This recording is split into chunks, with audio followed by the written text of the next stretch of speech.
Amém? Glória a Deus. Está ligado, igreja? Amém. E eu quero falar um pouquinho hoje sobre, ter uma mensagem bem breve, sobre o tempo de posicionamento que a igreja precisa ter. Deus foi falando muito comigo ao meu coração sobre esse tema, de nós nos posicionarmos. Muitas vezes nós estamos diante, queridos, de possibilidades de decidir entre ter um posicionamento ou sermos omissos a alguma coisa.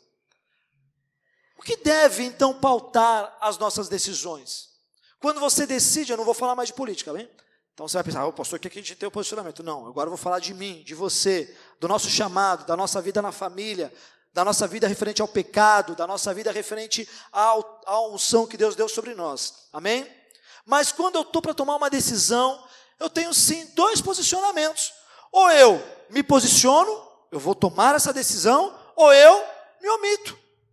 E lá em Tiago, queridos, no capítulo 4, vamos abrir sua Bíblia, lá no verso 17, diz que aquele, pois, que sabe fazer o bem e não o faz, comete, igreja? Pecado.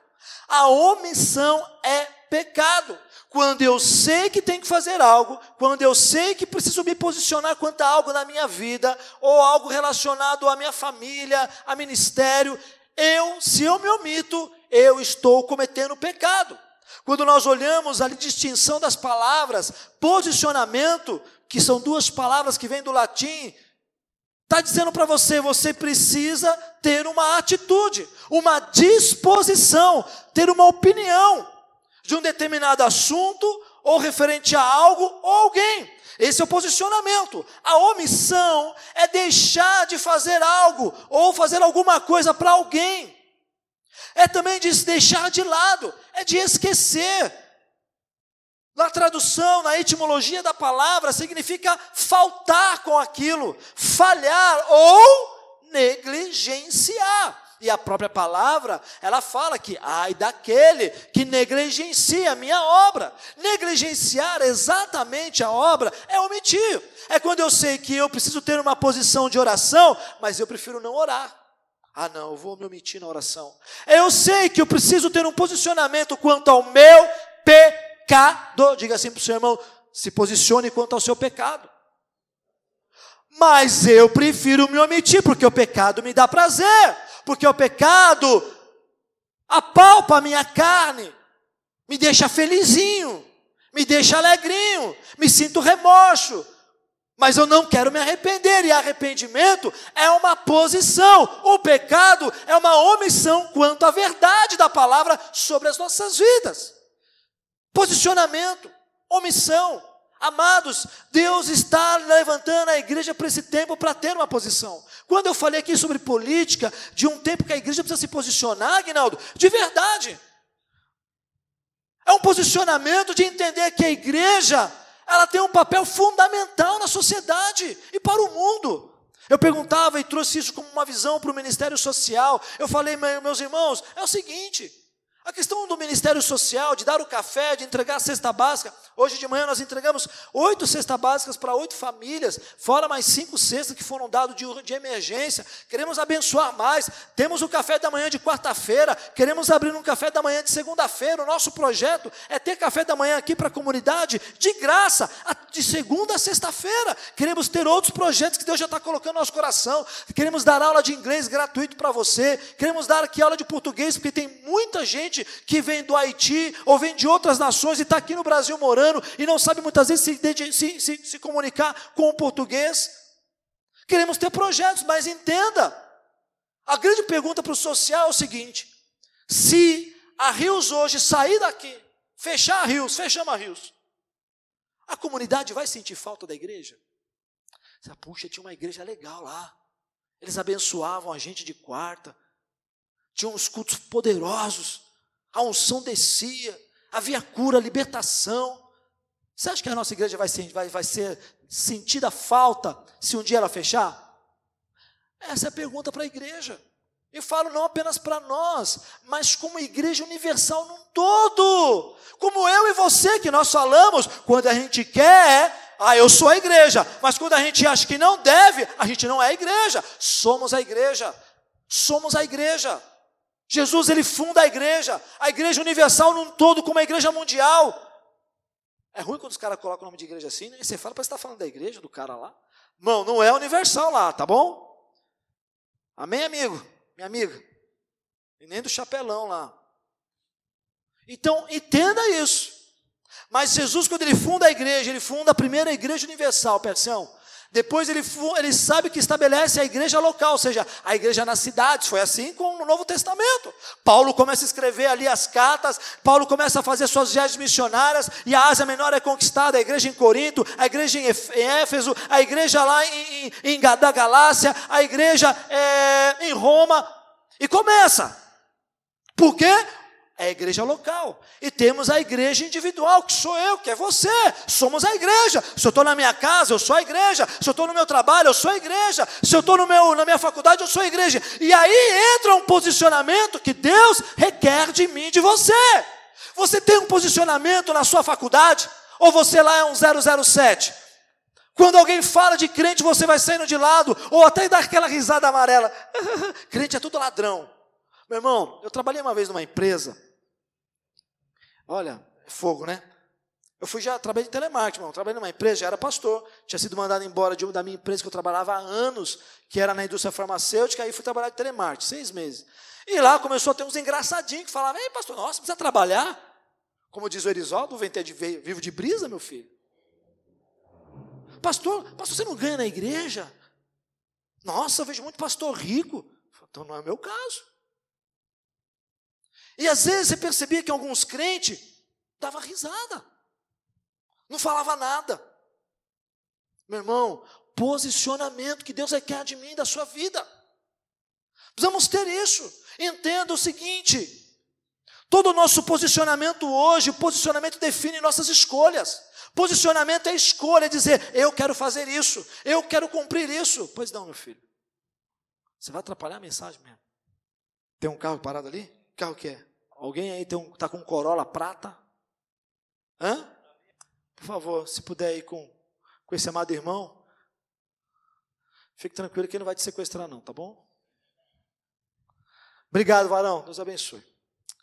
Posicionamento que nós precisamos ter.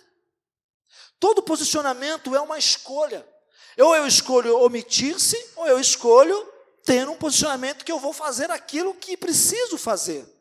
Hoje de manhã nós cantamos aquela música, né? Viver por fé, cantamos aquela música da Zoe, que aquieta minha alma, ela diz, viver perigosamente, meu irmão, fé, viver pela presença de Deus, confiar nele, é viver perigosamente. É como Abraão, Deus fala, sai do meio da tua parentela, e vai para a terra onde eu irei te mostrar, Senhor, irei estar no futuro, onde? Vou para onde?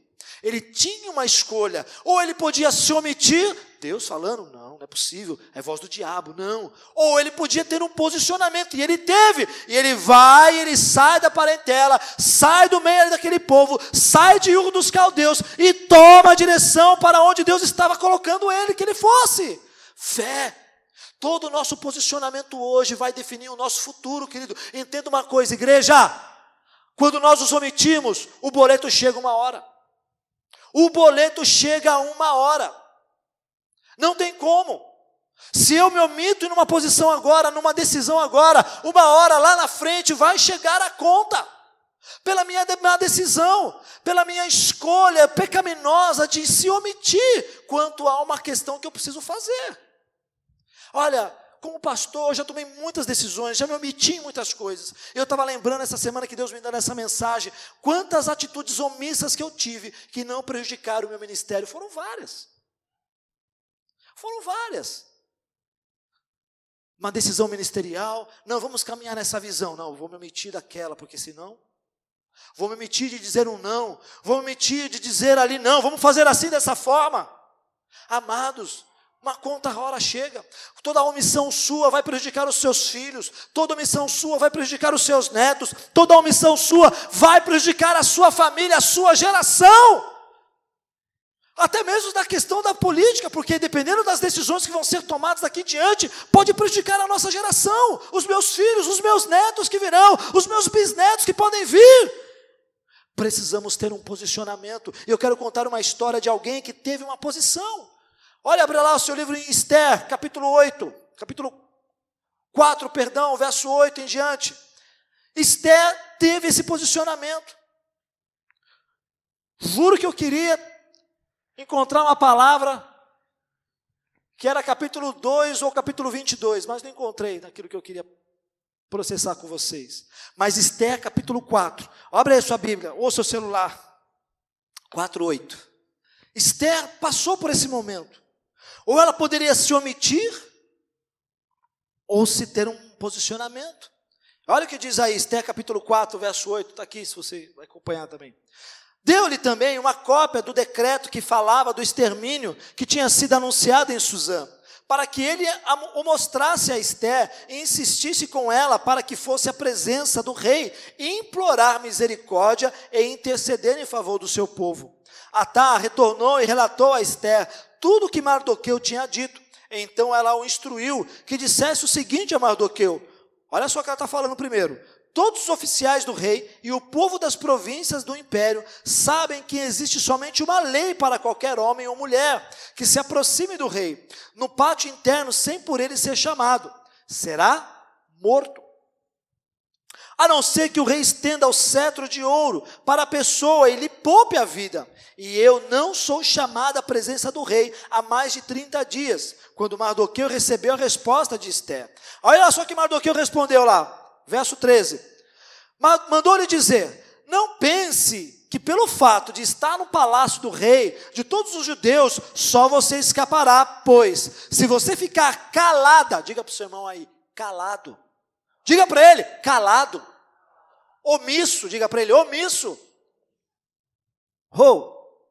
Nesta hora, socorro e livramento surgirão de outra parte para os judeus, mas você e a família de seu pai morrerão.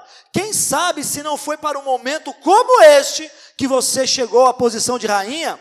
Então Esther mandou esta resposta a Mardoqueu: vá reunir todos os judeus que estão em Suzã e jejuem em meu favor. Não comam nem bebam durante 3 dias e 3 noites. Eu e minhas criadas jejuaremos como vocês. Depois disso, irei ao rei, ainda que seja contra a lei.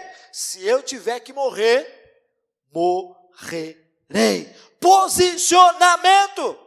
Esther, em nenhum momento, por mais que no primeiro momento ela falou, olha, você tem noção do perigo? Naquela época, no reinado de Assuero, que era um reino persa, só tinha uma questão, uma condição para você chegar até ele, só quando ele chamasse. Quem conhece a história de Esther, sabe que Esther só chegou a ser rainha, porque a rainha Vasti, quando o rei mandou chamá-la para ela ver a festa que ele estava dando, ela se negou a ir, e o rei a destituiu rainha. Então se levanta outra mulher, ele fala ali, dá um decreto a toda a província, para que as mulheres tal, bonitas, fossem e passassem por um processo, porque ele escolheria uma outra rainha. E Esther cai na graça. O nome dela, Esther, é um nome persa, mas o nome dela era Radassa, o nome hebraico. Todos sabem, né? Se não sabe, vem na escola de fundamentos, você vai aprender. Radassa. Irmão, olha só o trajeto de vida dela. Olha só onde Deus a estava levando. Tornou-se rainha. E naquela época, a única forma de se achegar ao rei era quando ele chamasse. Se você entrasse diante do rei, sem ele pedir, se ele não tocasse o cetro de ouro dele em você, você era morto. Pensa o medo da mulher. Ela tinha razão. O rei já não chamava ela há 30 dias. Ela estava com medo, receosa, mas Mardoqueu a lembrou de um propósito, a lembrou que ela precisa ter um posicionamento. Mardoqueu poderia ter falado, meu Deus, e agora? Ela está com medo, então deixa para lá, vamos todos morrer. Era o primeiro decreto que o povo judeu poderia ser exterminado para sempre. Foi emitido esse decreto. Queridos, ele se posicionou, ele colocou para ela, olha, lembra o seguinte, você está aí no palácio, beleza, você vai viver. Mas lembra de uma coisa, seu pai, sua mãe, sua família morrerão. E outra, será que você não está aí por um propósito? Olha só, meu irmão, às vezes Deus nos coloca em lugares, às vezes Deus nos leva a lugares, às vezes Deus faz algo em nossas vidas para um propósito maior. Olha o que aconteceu com José, olha o que aconteceu com Abraão, olha o que aconteceu com Jacó. quando ele passa primeiro toda a família indo em direção a Esaú, ele sabia que se ele visse Esaú, Esaú podia matar ele, mas ele fala, passa a família primeiro, eu vou lá diante de Deus, eu vou clamar a Deus, me arrepender. Posicionamento pode mudar o seu futuro, a sua geração. Agora a omissão pode destruir aquilo que Deus já prometeu para a sua vida, e ela toma uma decisão, ela se posiciona, é verdade. Eu estou rainha, ela sobreviveria, meu irmão. Pensa, ela sobreviveria a todo esse holocausto que poderia ter acontecido naquele reino persa, sobre o povo judeu e todas as províncias. Mas ela se posicionou, porque ela entendeu que ela estava ali por um propósito, que ela estava ali porque Deus a colocou ali, e se Deus a colocou ali, Deus estaria com ela em todo o tempo. Sabe qual é o nosso problema de nós nos omitirmos? É que por trás da omissão está o medo, por trás da omissão estão os nossos traumas, por trás da omissão está ali questões que a gente não quer, mas na verdade a gente quer se esconder atrás de justificativas. Sempre atrás da omissão existe um medo. Pode perceber, medo do meu chamado. Olha aqui, queridos, olha aqui, dá uma olhadinha para o seu lado aí para trás, ó. Olha quantas pessoas que foram chamadas por Deus para um propósito nessa terra. Você foi chamada por Deus, Dani, há um propósito, há uma promessa sobre a sua vida. Mateus, sobre você, Deus te chamou para algo. Deus te chamou para algo, Marcos, há um propósito, Patrícia, para a sua vida. Aqui há pregadores, aqui há ministros de adoração, aqui há evangelistas, aqui há missionários, aqui há pastores, aqui há mestres, aqui há apóstolos. Mas sabe qual é o seu problema? Que você não está vivendo tudo isso? Você está se omitindo da chamada de Deus para a sua vida. Você está ocupado demais com o seu problema, você está ocupado demais com a sua faculdade, você está ocupado demais com outras coisas que não é o reino de Deus. Buscai primeiro o reino de Deus, Aguinaldo, e as demais coisas vão sendo acrescentadas. Na verdade, eu estou buscando acrescentar as minhas coisas. O reino, se der tempo eu faço. O tempo é só uma desculpa para a nossa falta de prioridade. Essa é a verdade. Quando você fala, eu não estou tendo tempo de orar, pastor, por isso eu estou ficando fraco. Não estou tendo tempo de jejuar, pastor, por isso que eu estou ficando mal espiritualmente. Não estou tendo tempo de clamar. É mentira! É prioridade. Você não está priorizando aquilo que Deus quer que você priorize. Você não prioriza em estar na presença dEle. Você não prioriza em conhecer a palavra dEle. Você não prioriza em jejuar. Olha só o que Esther fala. Olha, então, Mardoqueu, peça para que todos da província de Suzã entrem em jejum e orem comigo. Ousadia. Omissão não existe para quem quer viver o tempo da promessa de Deus para as nossas vidas. Por trás da omissão que você tem tido, está um medo. Qual é o seu medo? Qual é o seu medo? Medo de não dar certo, pastor, meu irmão. Vamos falar a verdade. Enquanto nós estivermos vivendo nessa vida, tanta coisa que a gente vai fazer que não vai dar certo, peço. Tanta coisa. Na família, no ministério, na vida profissional. Queridos, temos que aprender uma coisa: Deus nos chamou para honrar a Ele e não a nós mesmos. Está na hora da igreja se levantar como oposição. Eu vou me posicionar como igreja. Você precisa se posicionar como homem, como mulher de Deus, que Deus te chamou. Às vezes nós não temos uma posição na nossa faculdade, não nos posicionamos no nosso trabalho, não nos posicionamos dentro da nossa família, não nos posicionamos concernente ao nosso pecado. O pecado nós preferimos nos omitir. Eu não tenho uma posição, não, eu não vou mais viver uma vida, como diz a música, eu não sou mais escravo do medo, eu sou filho de Deus. Não cante essa música, não. Eu não sou mais escravo do medo, eu sou filho de Deus. Sabe qual é o problema por trás da omissão? É que você não entendeu a sua identidade como filho e como filha. Eu posso ir porque eu sei que Deus está comigo. Eu posso fazer porque eu sei que Deus vai me honrar. E mesmo que eu não me honre, Ele vai me ensinar. Ele nunca vai me abandonar. Na verdade, por trás da sua omissão está um abandono. Está um dia porque você foi rejeitado, porque um dia te abandonaram, porque um dia falaram que você não conseguiria, porque um dia falaram que você não pode, porque um dia falaram que você iria fracassar, e você assumiu essa palavra. Por mais que a unção de Deus veio sobre você, essa unção não consegue jorrar, porque você está fazendo um bloqueio nessa unção, porque você está se omitindo da unção que Deus derramou sobre a sua vida. Enquanto você estiver se escondendo atrás das suas dificuldades, dos seus traumas, dos seus medos, essa unção não vai jorrar como um rio que flui pela sua vida e através de você. Posicionamento. Está na hora de você ter está na hora da gente ter um posicionamento. Está na hora da gente se levantar contra o pecado. Está na hora de se levantar contra aquelas pessoas que falam mal da igreja, falam mal do cristão, falam mal da sua família, da sua casa. Está na hora de ter um posicionamento. A grande questão é que a gente sempre quer ser aquela pessoa politicamente correta. Não posso falar isso. Não posso dizer isso. Não posso falar quem eu sou. Meu irmão, estamos desperdiçando tempo debaixo da nossa omissão. A igreja precisa se levantar e se posicionar. Você está precisando se posicionar quanto à sua vida com Deus. Para de ficar no meio termo.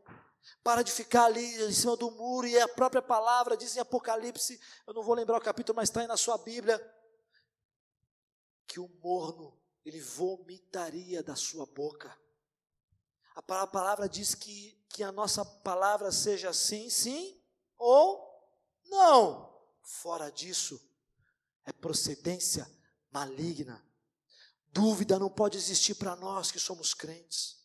Dúvida não pode existir para nós que buscamos a presença de Deus.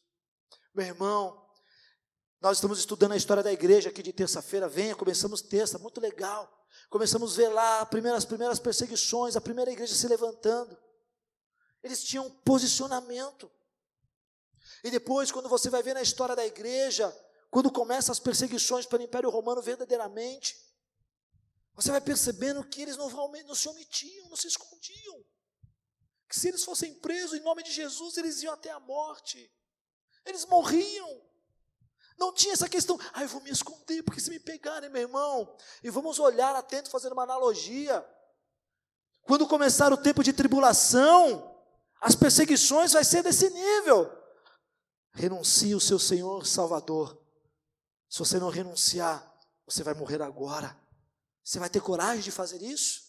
Você vai ter coragem de um posicionamento de falar, não, eu não vou renunciar ao meu Senhor, que eu morra, mas eu não renuncio ao meu Senhor e Salvador. Você vai ter coragem se você se omite nas pequenas coisas, se você se omite no seu chamado, meu irmão, ocultos chamados, a igreja falta obreiro, sabe por quê? Porque você e eu nos omitimos diante da presença de Deus.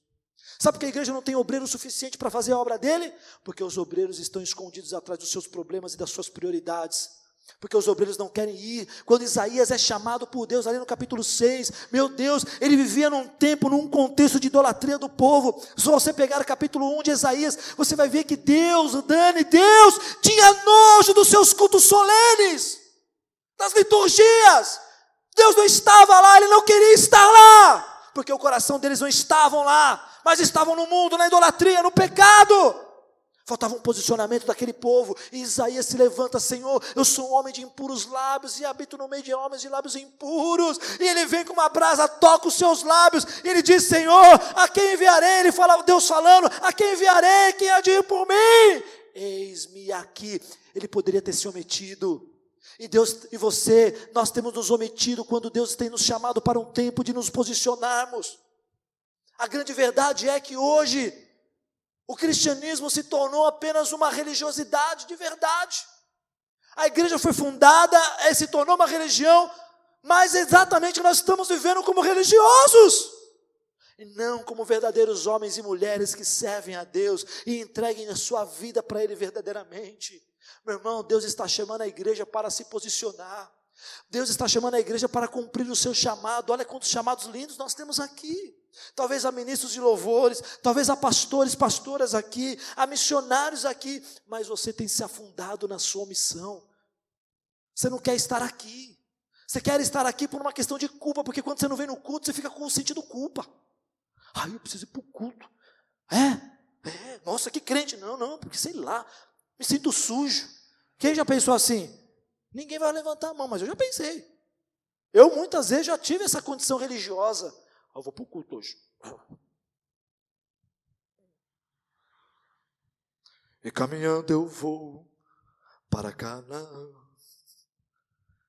Só no domingo, porque na segunda, quase caminhando, eu vou de braço dado com o diabo. É verdade.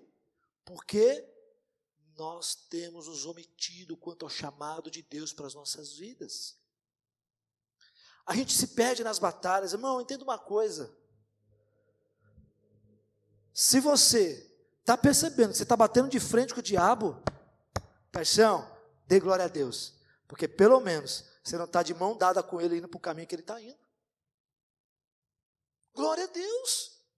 Glória a Deus, filho, que vem as tentações. Glória a Deus que o negócio está pegando, estou suando, não estou aguentando mais. Glória a Deus. Porque você está indo de encontro ao inimigo da sua alma. Deus está nos chamando para um tempo de posicionamento e não mais de omissão. Deus está nos chamando para um tempo onde eu preciso me colocar quanto ao meu chamado. A palavra, através do apóstolo Paulo, diz que a criação anseia pela manifestação dos filhos de Deus. Quando se fala de manifestação, traz uma condição contrária à omissão. Porque se os filhos se omitirem, que manifestação haverá? Nenhuma. Enquanto você se omite, o inferno vai ganhando terreno. Enquanto você se omite, a sua família vai se perdendo. Enquanto você se omite, a promessa que um dia foi liberada sobre a sua vida vai se tardando a cumprir. Enquanto você se omite, pessoas estão sendo ceifadas para o inferno. Enquanto você se omite, a obra que Deus iniciou na sua vida vai tardando em se cumprir. Amados, deixa eu falar uma coisa para você. Teologicamente, aqueles que creem em Cristo Jesus estão salvos, não é como? Pastor, então quer dizer que eu posso só ir para a igreja? Sim. Que eu estou salvo? Sim. A salvação não é mediante as obras, não é mediante a sua frequência no culto, né? Só Deus está lá, só assim, ó. Já passou, quanto que é na faculdade? 30% de falta? Ninguém estuda aqui, né? É 20%? 25%. Aí chega nos 26%, é que não, agora vai para o inferno. Não, Deus não está contando o tempo que você vem para a igreja, Deus não conta o tempo que você está no cristianismo, Deus não conta os domingos que você vem. Você pode vir, a sua salvação está garantida. Mas e o seu galardão? E aí? Quando você um dia chegar diante do justo juiz e ele te perguntar, e aí? O que você fez com o dom que eu te dei? O que você fez com o talento que lancei sobre a sua vida? Lembra daquela mulher que um dia vinha no seu ônibus enchendo o saco, né, Marcinha, pegando o metrô, está ali, toda hora a mulher, eu estou com um problema, você nunca orou por ela, nunca falou de Jesus para ela, você ia para a igreja só para entregar o dízimo, isso você continua fazendo, irmão, entrega o dízimo, entrega a oferta, mas pode vir todo domingo que você vai ter a sua salvação garantida. Mas queridos, receber o galardão daquilo que Deus colocou em suas mãos para fazer aqui na terra, e você fez, uau, isso vai ter um preço diferente para nós. Mas Deus não faz exceção de pessoas, mas Ele escolhe, Mateus. Talvez você pode não ter coroa nenhuma, mas eu vou ter a minha. Ou talvez você possa ter a sua coroa. Queridos, vai valer a pena. Vai valer a pena todo o nosso esforço, vai valer a pena toda a nossa renúncia, vai valer a pena às vezes deixar a cama quentinha, o aconchego familiar, deixar ali os passeios, o entretenimento, vai valer a pena, porque um dia chegaremos diante dele. E esse será um grande dia, mas amados, precisamos ter um posicionamento como servos e como cristãos. Deus estabeleceu a igreja na terra para ela se ter um posicionamento. Quando você vai no início da igreja, Pedro, lá, recebendo as ofertas que o povo ia, vendia, entregava, veio Ananias e Safira. Ele vendeu por 10 mil a sua propriedade, botou 5 no bolso e falou, vendi por 5. Pedrão, cheio do Espírito, deixa de ser mentiroso, cabra, safado. Na hora. E se Pedro não fosse omisso por conta do dinheiro, que importante é ter aqui, ó. O que seria que aconteceria? Posicionamento. E quando você pega a palavra de Deus, você vai ver que a palavra está recheada de homens e de mulheres que se posicionaram, e com isso foi lançado uma semente para o futuro, para a sua geração. Imagine se o posicionamento de Jesus ali no Getsemane tivesse sido de fraqueza. Senhor, eu não quero, vou para minha casa, quero comer uma Nutelinha. Não. Imagine se Jesus fosse Nutella, Ele tinha entregado os pontos, nós não estaríamos aqui hoje. Mas ele se posicionou: Senhor, se possível, afaste de mim esse cálice, mas que seja feita a sua vontade. Às vezes a vontade de Deus, e na maioria das vezes, meus irmãos, por experiência própria, a vontade de Deus nunca é a nossa vontade. Nunca. Quando o diabo soprar no seu ouvido dizendo assim, a gente tem é interessante muitas vezes, né? A gente recebe alguns relatos e as pessoas que falam assim, eu não senti vontade de ir para a igreja. Caramba, será que Deus vai colocar assim? Não sentir vontade? Claro que você não sente vontade, meu irmão, de ir para a igreja. É claro que você não sente vontade de orar. Você não sente vontade de ler a Bíblia. Você não sente vontade de jejuar. Vamos falar aqui entre irmãos, vai, confessando nosso pecado. Quem sente isso, que não tem às vezes vontade de orar, não tem vontade de nada? Levanta a mão. Eu também, meu irmão. Eu queria estar em casa agora. São Paulo joga daqui a pouco, quero terminar rapidinho. A gente não tem vontade. Então para de achar, eu não senti vontade, para. É claro que o diabo vai falar, sente vontade de ir para a igreja aí, crente? Sente vontade de ir para a igreja? Não. É a nossa alma, é a nossa carne dizendo para nós, e o nosso espírito precisa subjugar esse desejo da carne. Eu preciso ir, eu preciso fazer, eu preciso cumprir aquilo que Deus estabeleceu sobre a minha vida. Então se esforça, porque, meu irmão, Deus não vai te forçar a fazer algo. Deus não vai te forçar a ir para a igreja, Deus não vai te forçar a orar, Deus não vai te forçar a você jejuar, Deus não vai te forçar a você a se posicionar contra o seu pecado. É você que precisa ter um posicionamento para você não ver a sua vida sendo destruída. Destruída, e a sua geração, até mesmo a sua geração, sendo destruída. Infelizmente. Então Deus está nos chamando para um tempo de posicionamento. Eu queria te convidar a ficar de pé nessa noite. Se posicionar hoje é a fé. Se posicionar hoje é pela fé, meu irmão. Sabe por que a gente não vê? A gente não está vendo, não está percebendo o que está acontecendo. Você hoje precisa tomar um posicionamento quanto à sua vida. Quanto àquilo que você deseja para o seu futuro, entenda isso. Não dá mais para sermos uma igreja omissa quanto ao pecado. Você precisa ter um posicionamento. E é fé. É fé, meu irmão, que vai nos levar a nos posicionarmos. Porque a fé é a certeza das coisas que não se vê, mas se crê que vai acontecer. É fé. Eu só me posiciono não enxergando nada porque eu creio. Se Deus fala para me ter um posicionamento quanto a algumas questões espirituais, eu não estou enxergando. Mas eu sei que eu vou obedecer, porque posicionamento tem tudo a ver com obediência. Quando eu obedeço a palavra de Deus, quando eu obedeço a sua vontade, eu estou me posicionando naquilo que Deus quer que eu me posicione. O grande problema dentro da Bíblia, você vai perceber que muitos homens e mulheres falharam, reis de Israel falharam, porque não tiveram um posicionamento quanto àquilo que Deus queria que eles tivessem. Então eu quero te convidar a fechar os teus olhos um pouquinho nessa noite.